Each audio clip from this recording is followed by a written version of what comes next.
big, and they move in a scissor motion. So when they're biting down and when they're angry, you're going to see them doing this.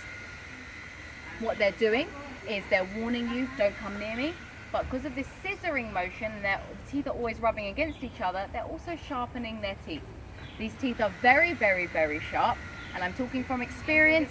They can bite through your skin, through your muscle, and through your bone. I have very, very little movement in this side of this hand from being bitten by a big angry sloth. So if you see one of these guys trying to cross the road, the best thing that you can possibly do is find a stick.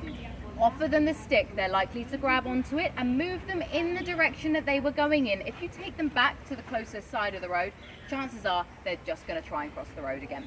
Now, if you see a three-fingered sloth trying to cross the road, these guys are a lot easier. They're not nearly as aggressive, and they have flat molar teeth. They don't have those very, very large canines, so you're a lot safer.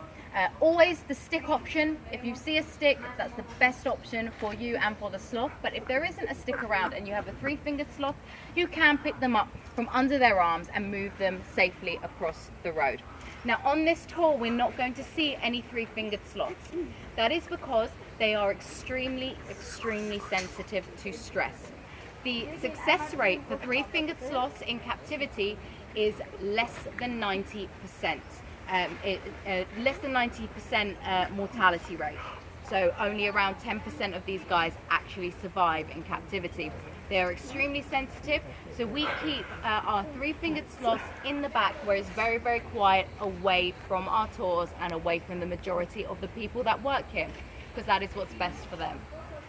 So on this tour, we're only going to be seeing the two-fingered sloths. Do we have any questions? When they like on the power lines, いいぞ、みんな質問しろ。長く言っていいから質問しろ。 They're likely not to get as much of the electrocution because they're holding on to the fur of the mum. So a lot of the time they don't get as much.